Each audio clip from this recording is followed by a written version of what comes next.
저희들이 이제 저희 교회는 그러진 않지만 어떤 교회에서는 매년 이렇게 연초가 되면 말씀을 뽑는다 그럽니다. 그래서 올 한 해 하나님께서 우리에게 주시는 말씀이 뭔지 듣는 그런 시간이라고 하는데요. 저는 이제 해본 적이 없다 보니까 그런 말을 들으면 아니 무슨 하나님의 말씀을 전 뽑듯이 뽑냐 이런 생각이 들면 하나님의 말씀 중에 귀하지 않은 게 하나도 없는데 그럴 이유가 있나 이렇게 생각을 했었습니다. 근데 사실 저희가 이 토요일 헵시바 하는 본문이요 이렇게 말씀 뽑듯이 이렇게 옵니다. 저희들에게 이렇게 어느 날 갑자기 이렇게 주어진 제 이름이 있으면 그게 제 본문인데요. 딱 본문이 개구리 본문. 무슨 개구리 10가지 재앙이나 있잖아요. 어제는 나일강도 있었고 다음 주 토요일은 또 6월절 어린 양, 참 귀한 본문이 있는데 개구리 본문이 뽑힌 이유가 무엇일까 참 고민이 좀 많이 됐습니다. 근데 말씀을 역시 하나님의 말씀은 다 귀하더라고요. 오늘 이 말씀을 묵상하다 보니까 하나님께서 주시는 큰 은혜가 있었습니다. 오늘 말씀이 이렇게 시작합니다. 1절에 보면 여호와께서 모세에게 이르시되 너는 바로에게 가서 그에게 이르기를 여호와의 말씀에 내 백성을 보내라. 그들이 나를 섬길 것이라고 말씀합니다. 분명히 하나님께서는 내 백성을 보내라. 내 백성에 관해서 이야기하고 계십니다.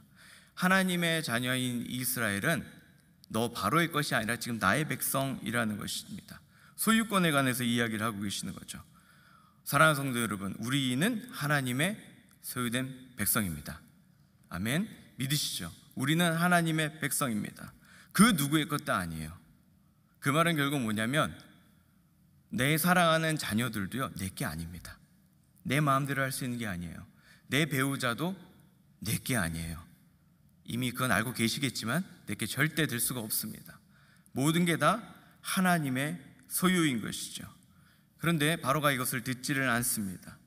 또한 이것을 통해서 하나님께서는 무슨 말씀하고 계시냐면요, 이 모든 재앙이 등장하는 것이 바로 이 출애굽의 목적이 있다고 분명히 말씀하고 있습니다.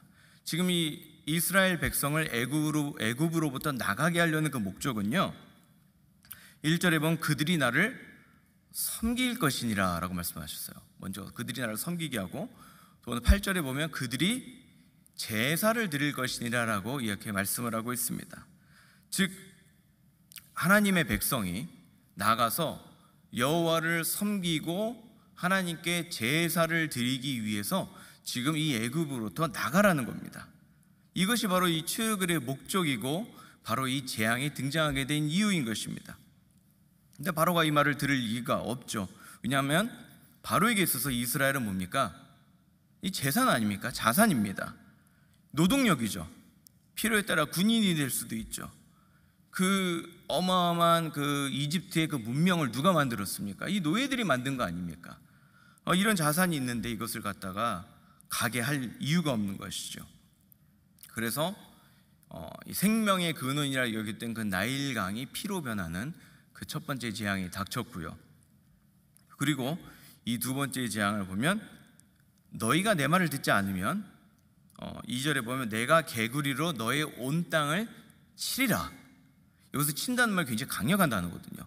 개구리로 너희들을 심판한다고 지금 말씀하고 계십니다. 이 말씀을 읽으면서 제 머릿속에 딱 든 생각이 이것입니다. 와, really? 개구리로? 개구리가 아무리 커봤자 얼마나 할까요? 손바닥만 하지 않겠습니까? 그리고 제가 지금까지 개구리가 사람을 잡아먹거나 생명을 해줬다는 그런 이야기를 들어보지 못했습니다. 그리고 개구리가 이렇게 엄청나게 해를 끼쳤다는 것도 사실 들어본 적이 없어요. 그리고 제가 어렸을 때 제가 굉장히 좋아했던 만화가 있는데 개구리 소녀 왕눈이었습니다. 이거를 이해하신다면 제 나이 또래이신 건데, 개구리 소녀 빰빠밤, 개구리 소녀 빰빠밤, 네가 울면 무지개 언덕에 비가 온단다. 지금도 이렇게 생생하게 기억나는 제가 정말 좋아하던 그 만화였거든요. 이렇게 가족적이고 친근한 캐릭터의 이 개구리 소녀 왕눈이가 어떻게 이 재앙으로 다가오니까 솔직히 마음에 와닿지가 않았어요. 근데 이 말씀을 차근차근 읽어보다 보니까 이 개구리 한 마리 두 마리가 지금 이들에게 온 게 아닙니다. 이 3절에 보면요, 개구리가 나일강에서 무수히 생기고 올라왔다라고 말씀하고 있습니다. 여기서 이 무수히 생기고 올라왔다는 이 단어는요, 어디에 같은 단어가 등장하면 창세기에 하나님께서 세상을 창조하실 때 등장합니다. 창세기 1장 20절에 보면 하나님이 이르시되 물들은 생물을 번성하게 하라. 지금 하나님께서 창조를 하시면서 비어있는 물 속에 지금 생물이 말씀하시자마자 가득가득 채워지는 그러한 모습을 상상해 보시면 딱 맞을 겁니다. 즉 하나님께서 말씀하시자마자 개구리가 수없이 번성하여 가득 차게 되었다는 것입니다. 이게 사실 저도 상상이 안 돼서 인터넷에서 뒤져보니까 이런 거를 형상화해 놓은 영화들도 있더라고요. 막 하늘에서 개구리가 떨어지고 막 이런 것들이 있는데 얼마나 많은 개구리가 왔냐면 3절에 이렇게 표현하죠. 내 궁과 내 침실과 내 침상이와 내 신하의 집과 내 백성과 내 화덕과 내 떡반죽 그릇에 들어갈 것이며, 여러분들이 밥 먹는 밥그릇에 개구리가 있다는 거죠. 그리고 여러분의 침대 위에도 올라왔고요, 심지어는 개구리가 아무리 들어가도 개구리도 피할 곳이 있지 않겠습니까? 개구리가 심지어는 여러분들의 오븐, 가스레인지 위에까지 올라와 있다는 거예요. 그만큼 지금 개구리가 많이 있다는 말씀을 하고 있는 것입니다. 이 장면을 후에 이 시편 기자는 이렇게 이야기를 합니다. 78편 45절을 보면요, 이 하나님의 재앙을 가리켜서 새파리 떼를 보내어 그들을 물게 하시고 이 개구리를 보내어 destroy, 황폐하게 했다고 이야기를 해요. 그러니까 저희들에게는 이렇게 크게 다가오지 않는 그러한 재앙일지 모르지만 사실은 애굽을 망가뜨려 버린, 디스트로이 했던 그러한 재앙이라는 것입니다. 그럼 한번 생각을 해봐야 될 게, 도대체 이 왜 개구리가 심판이 되었을까요? 개구리가 심판이 된 그 이유는요, 딱 하나입니다. 개구리가 있어야 할 곳에 있지 않고 있어서는 안 될 곳에 있는 것이 문제인 것이죠. 즉 질서가 깨졌기에 심판이 된 것입니다. 개구리는 어디에 있어야 됩니까? 나일강에 살아야 합니다. 하나님께서 그렇게 창조하셨어요. 이런 개구리는 물가에 살도록 하나님께서 창조하셨고 그게 하나님의 질서입니다. 근데 제가 이제 질서 이야기를 지금 잠깐 하겠는데요, 우리는 흔히 질서를 마치 사람들이 만들어낸 규범이자 그런 법칙처럼 여길 때가 상당히 많습니다. 학교에서 아이들에게 질서를 가르치죠. 어떻게 살아야 될지. 그러면 아이들은 묻습니다. 왜 또 이렇게 해야 되냐? 왜 우리는 질서를 지켜야 하냐라고 아이들이 물을 수 있잖아요. 그럼 여러분들 어떻게 대답하시겠어요? 그냥 질서를 지켜야지 좋으니까? 사실 이 고전 기독교에서는 이것을 이렇게 대답합니다. 하나님께서 천하 만물을 질서대로 창조하셨기 때문에 우리는 하나님의 형상대로 지음을 받았기 때문에 그런 하나님의 자녀로서 질서를 지켜야 된다고 이야기하고 있습니다. 그만큼 질서는요, 단순히 우리가 만드는 게 아니라 하나님의 이 창조 때부터 임프린팅 되어 있는 것입니다. 하나님께서 만드신 게 바로 이 질서입니다. 하나님께서는 순서대로 이 세상을 지으시고 각자 있을 장소를 주셨어요. 사람이 있을 곳과 동물이 있을 곳을 주셨고 개구리가 있을 것을 주셨는데 이 질서가 깨지면서 재앙이 된 것입니다. 이 질서에 관해서 이 고린도전서에 보면 하나님의 이 속성에 대해서 이렇게 설명을 하는데, 하나님은 무질서의 하나님이 아니시오 오직 화평의 하나님이시다라고 이렇게 말씀하고 있습니다. 무질서의 반대 질서잖아요. 즉 질서가 화평이에요. 이 화평이라는 단어는 구약적인 언어로 샬롬 아닙니까? 즉 하나님께서 만들어 놓은 질서 가운데 있는 것이 결국은 샬롬, 이 평강 가운데 있는 것이라고 이야기하고 있는 것입니다. 제가 신학교 다니면서 이 코닐리우스 플래팅가 교수님의 그 책을 읽으면서 강의를 들은 적이 있었는데, 그분이 이런 말씀하신 적이 있어요. 샬롬이 무엇인가? 이 샬롬은 바로 우리의 삶 가운데 이 인간의 죄가 들어오기 그 전, 즉 하나님께서 창조하셨던 그 모습 그대로 The way it should be, the way it ought to be, 이것이 바로 샬롬이다라고 하는 이야기를 들었습니다. 즉 하나님께서 창조하신 그 질서 본연의 모습이 그대로 있는 게 바로 창조 모습의 회복이라고 할 수 있는 것이죠. 그런데 문제는 이 질서가 깨지면서 재앙이 오게 된 것입니다. 개구리가 강가에서 벗어나자마자 재앙이 시작이 되었죠. 근데 여러분, 말씀을 잘 보시면요, 개구리만 재앙이 아니에요. 개구리는 어디 있어야 돼요? 강가에 있어야 되는데 강가에 없음으로 재앙이 됐는데요, 하나님께서 지금 이동시키려고 하는 게 또 있습니다. 누구입니까? 이스라엘이에요. 왜냐하면 하나님께서는 이스라엘을, 하나님을 예배하고 섬기도록 지으시고, 그게 하나님의 질서입니다. 즉, 예배하고 하나님을 섬겨야 될 이스라엘이 애굽 땅에 묶여 있기 때문에 누구에게 재앙이 옵니까? 애굽에게 재앙이 오는 거잖아요. 지금 우리가 단순히 개구리만 재앙으로 보지만 사실은 지금 있어야 할 곳에 있지 않았던 이 집단이 결국은 재앙이 되는 것을 우리가 볼 수가 있습니다. 이 시대는 어떨까요? 우리의 삶을 한번 살펴보면 어떨까요? 우리는 죄인인지라 하나님의 질서 가운데 살아가는 걸 사실은 원하지 않습니다. 이건 내추럴한 거잖아요. 일탈을 꿈꾸는 게 우리 삶 아닙니까? 그러니까 막 영화 같은데 그런 거 많이 나오잖아요. 순간의 감정, 안 되면 나가서 이 오픈카라도 타고 막 뚜껑이라도 열고 달려보고 싶은 남자의 욕망, 빨간 자동차라도 한번 타고 싶은 그런 것들이, 이제 우리는 어떤 법칙에 있는 것보다 뭔가 벗어나고 싶어 하는 것이 우리의 자연적인 것 아니겠습니까? 근데 문제는요, 이게 부모가 부모의 자리에 있어야 하고 자녀가 자녀의 자리에 있어야 돼, 그 위치에 있어야 되는데, 자녀가 부모의 자리에 가고 부모가 자녀에 가는 것, 이게 어떻게 보면 가정의 재앙 아니겠습니까? 그리고 사실은 그렇게 됨으로써 망가지게 된 게 이 교육 아닙니까? 교육의 재앙이 왜 일어났습니까? 부모가 부모의 자리에 있지 않는 거예요. 부모가 부모의 자리에 있지 않고 세상에게 교육을 맡기고 학교에게 모든 것을 갖다 위탁하면서 자신의 위치를 갖다가 지키지 않았기 때문에 일어난 이 교육의 재앙들 아닙니까? 이 시대는 어때요? 우리가 지금 많이 보고 있는 여러 가지 동성애 문제도 마찬가지 아닙니까? 남자가 남성으로서의 그 위치에 서 있어야 되는데 자꾸 바꾸려고 하잖아요. 잘못된 질서로 가려고 하니까 이 엄청난 이 재앙, 영적인 재앙들이 지금 몰려오고 있는 것 아니겠습니까? 마찬가지예요. 하나님의 자녀들이잖아요. 우리가 하나님의 자녀들이라면 어디에 있어야 됩니까? 하나님께서 우리를 이스라엘과 동일한 목적으로 지으셨어요. 하나님을 섬기고 예배하도록 지었는데 예배의 자리에 나오지 않는다는 것, 이거 자체가 문제 아닙니까?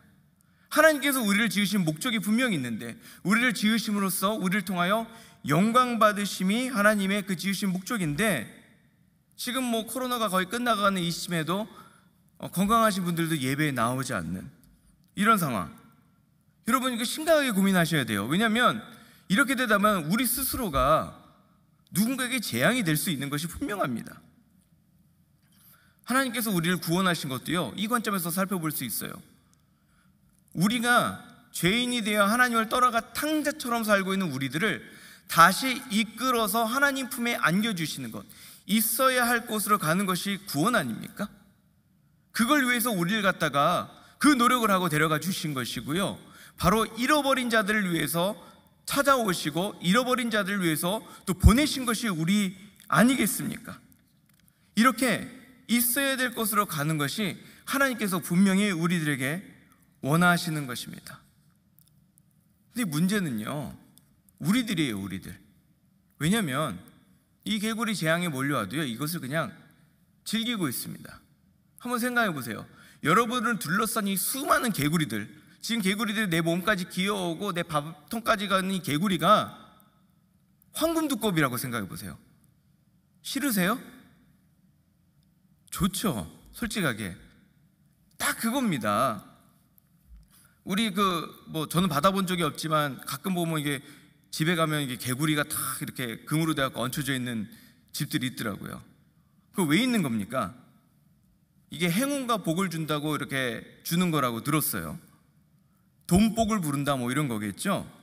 똑같습니다. 이 애굽에서 왜 개구리를 하나님께서 심판하신 이유가 있어요. 왜냐? 개구리는요, 다산, 많은 아이들, 그 당시에는 아이가 자산이었잖아요. 그리고 어떤 풍요함의 상징입니다.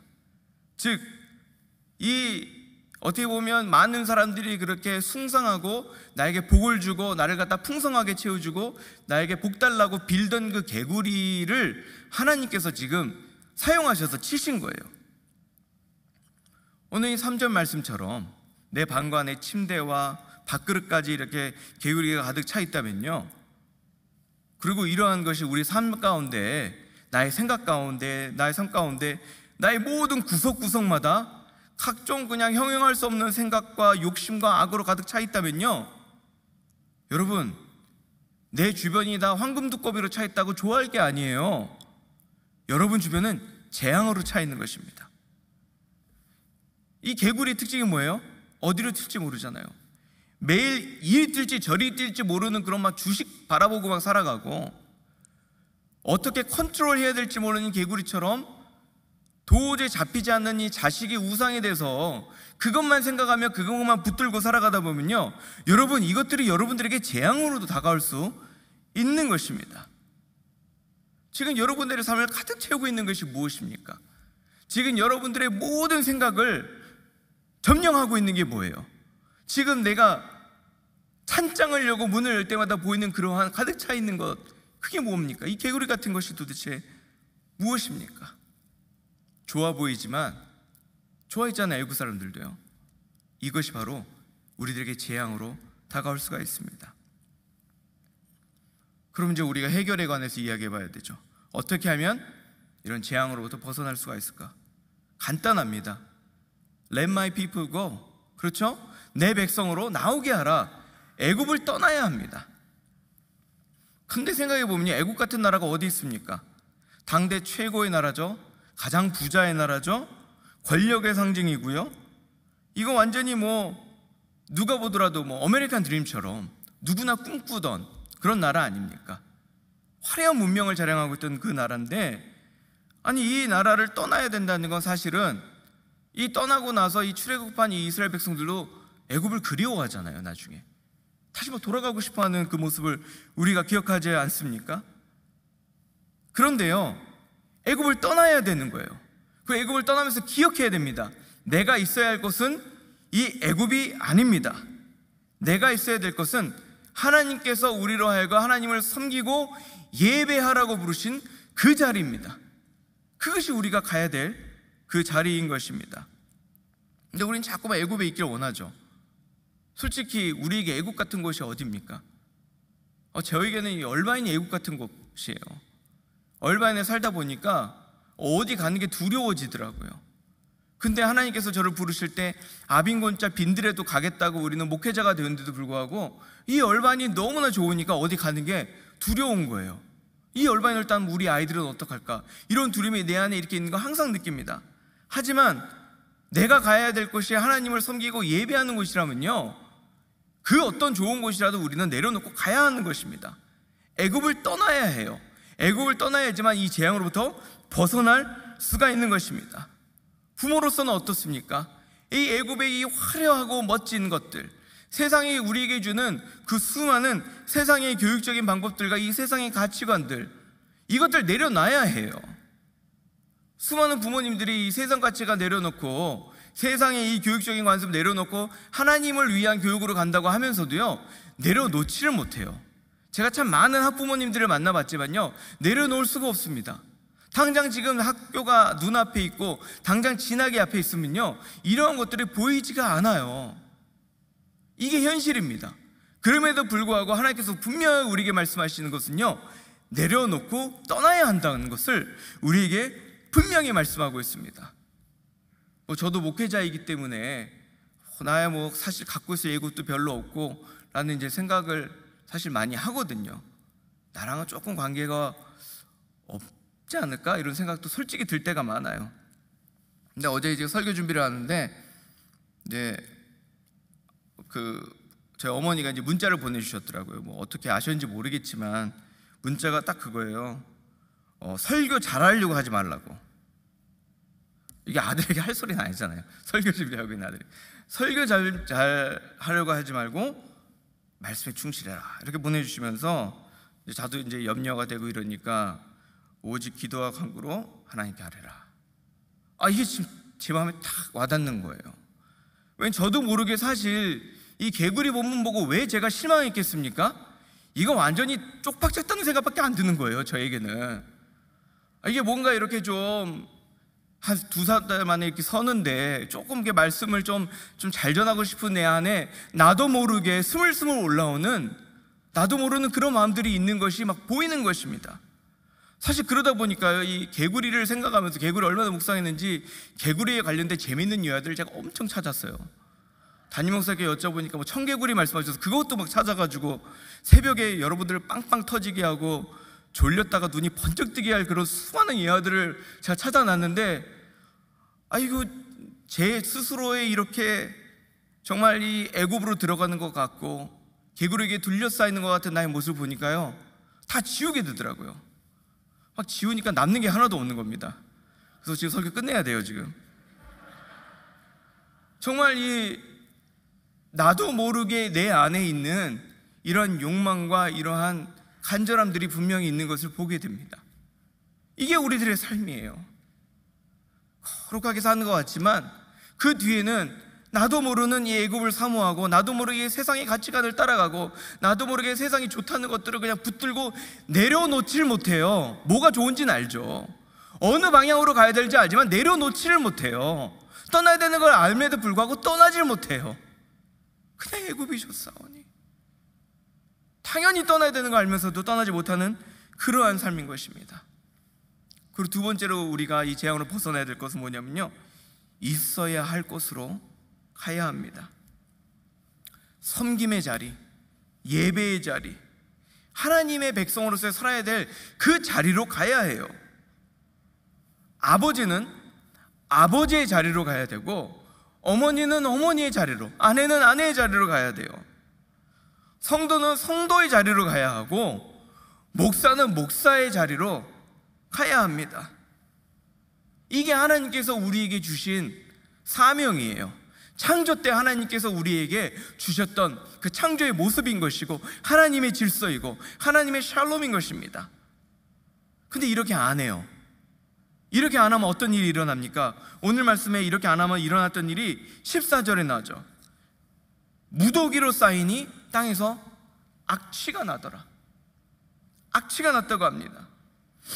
우리가요, 귀하고 값지다 생각하고 내려놓기 쉬운 것들을 하나하나 차곡차곡 쌓다 보면요, 남는 건 뭐밖에 없는가?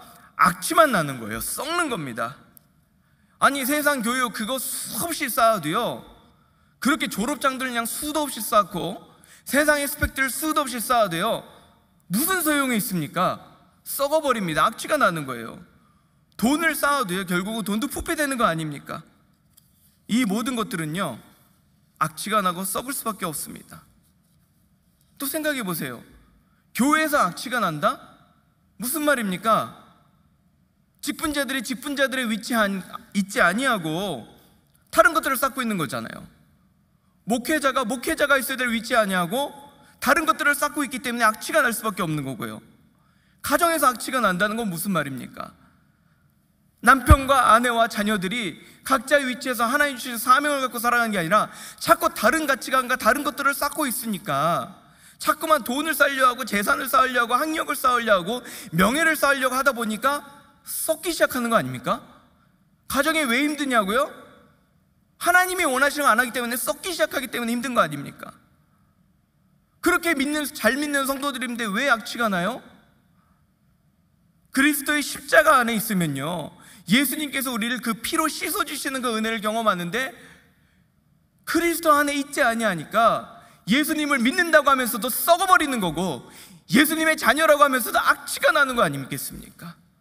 우리는 이렇게 세상 것들을요 하나하나 쌓다 보면요 악취가 날 수밖에 없는 그러한 존재입니다. 결론을 내려갑니다.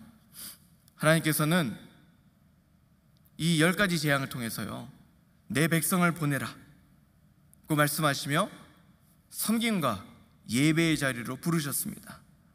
이 하나님의 자녀 우리들은요 동일한 사명이 있습니다. 우리들은 섬김과 예배의 자리로 우리를 불러주셨습니다. 하나님께서 우리를 창조하실 때요, 오리지널 디자인이 우리로 하여금 하나님께 영광을 드리기 위해 창조하셨기 때문에 그것이 우리가 있어야 할 자리인 줄 믿습니다. 우리는 그 자리로 가야 합니다. 그렇기 때문에 지금 이스라엘이 애굽의 종으로 살면 안 되고 출애굽을 하여 자유롭게 살아라는 그 이유가 자유롭게 하나님을 예배하기 위해서인 것입니다. 그러니까 애굽을 떠나야 합니다. 애굽이 아무리 좋아도, 애굽의 모든 것들이 화려해 보여도 그것의 교육과 가치관과 우리들도 떠나야 합니다. 우리들도 출애굽을 해야 합니다. 우리가 창제도로 그 부름받은 그 부르심 가운데 있어야 합니다. 그러면 여러분들이 원래 있어야 할 그곳은 어디입니까? 예배의 자리 아닙니까? 여러분들의 사명이 무엇입니까? 예배 아닙니까? 며칠 전에 아침 영상 메시지에서 담임 목사님 말씀하셨을 때도 예배가 삶의 목적이고 예배 때문에 선교가 존재한다는 말씀도 하신 적이 있어요. 예배 때문에 우리가 존재하고 예배 때문에 우리가 살아가고 예배 때문에 전도를 하고 선교를 하는 것인데, 예배가 우리가 원래 있어야 할 위치가 아니면 무엇이겠습니까? 그러면요, 우리는요 그 예배의 자리로 나아가야 합니다. 어디로 가야 됩니까? 바로 우리 주 예수 그리스도의 그 피로 사신 이 교회로 나와야 하는 것입니다. 저는 오늘 말씀을 읽으면서 하나님께 주시는 그 도전이 그것이라 생각합니다. 단순히 개구리만 보고 재앙만 보는 게 아니에요. 원래 있어야 될 그 질서와 위치를 보여주시면서 개구리가 있어야 될 곳에 없으니까 재앙이 되었고, 이스라엘이 예배의 자리에 없으니까 애굽에게 재앙이 됐던 것을 우리에게 보여주셨습니다. 우리가 있어야 될 그 자리, 예배의 자리에 있을 때 하나님께서는 교회를 무엇으로 사용하십니까? 이 세상의 축복의 통로로 사용해 주실 줄 믿습니다. 우리가요 원래 있어야 될 이 교회의 이 예배와 섬김의 자리에 있을 때 썩어서 악취나는 존재가 아니라 이 세상에 향기나는 주님의 백성들이 되게 해주실 줄을 믿습니다. 그리고 잊지 마셔야 됩니다. 우리를 있어야 할 곳으로 옮기기 위해서 얼마나 하나님이 노력하셨어요. 얼마나 큰 값을 치르셨습니까? 갈 곳을 못 가는 우리들을 억지로 하나님의 품 안에 있게 하시기 위해서 그 사랑하는 아들을 핏값을 치르게 하시고 자리를 옮겨 놓은 게 우리예요. 하나님께서 무질서로부터 우리를 하나님의 화평으로 옮기시기 위해서 예수 그리스도를 보내주신 거 아닙니까?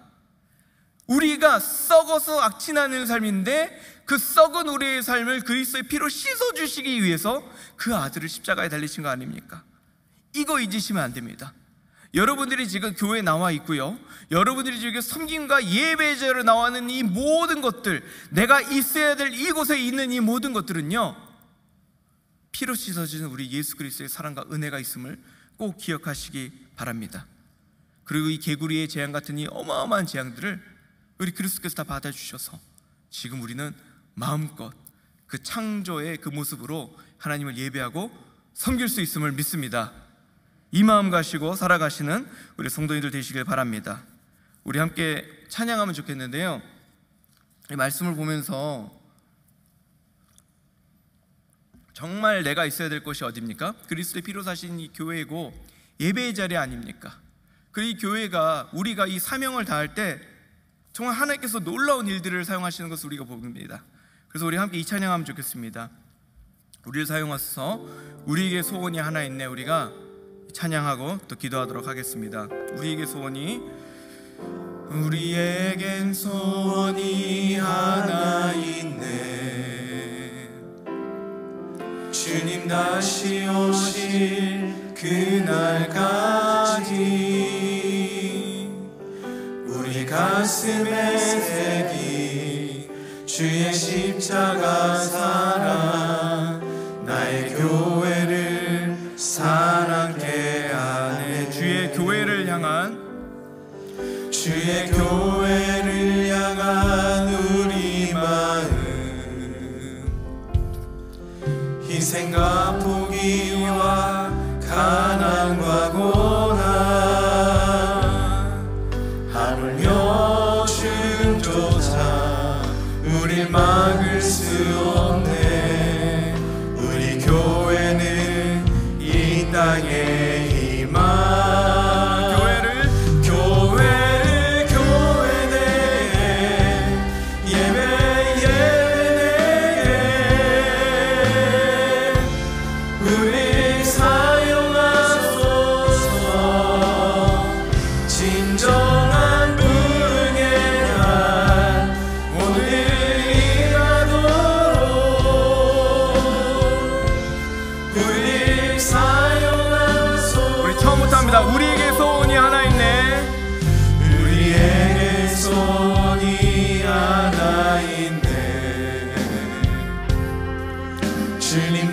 다시 오실 그날까지 우리 가슴에 새긴 주의 십자가 사랑, 나의 교회를 사랑해 하네. 주의 교회를 향한 우리 마음, 희생과 포기와 가난과 고난, 하물며 춤조차 우릴 막을 수 없네. 우리 교회는 이 땅에 임한 교회를 교회되게 예배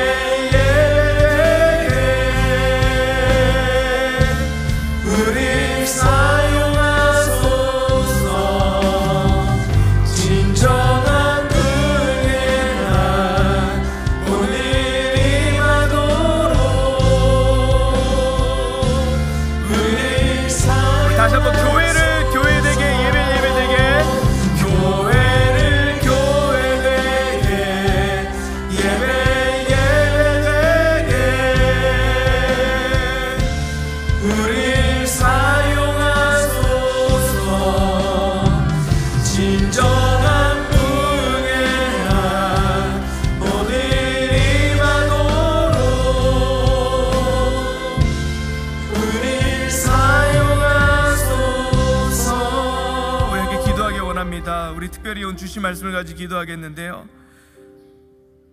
이 내 백성을 보내요 섬김과 예배의 자리로 가라는 그 말씀은 우리에게 하시는 하나님의 명령이자 사명임을 믿습니다. 우리는 예배자로 부름을 받았습니다. 하나님의 영광을 위해 지으심을 받았습니다. 그러기 위해서 우리는 애굽을 떠나야 하고, 이 세상의 모든 이 가치관과 달콤해 보이는 것과 이 부라는 것들, 눈에 보기에 좋은 것들을 내려놓고 우리는 하나님의 예배자로 다시 한번 나아가야 됩니다. 우리가 원래 있어야 할 곳은 어디입니까? 바로 이 교회이고, 이 교회가 우리가 있어야 될 것이고, 이 교회가 이 세상을 바꾸고, 이 교회가 이 세상의 썩은 내를 없애며 향기나게 하는 것, 바로 이 교회입니다.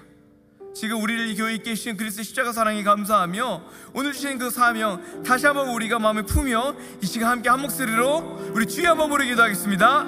주여, 아버지, 이 시간 아버지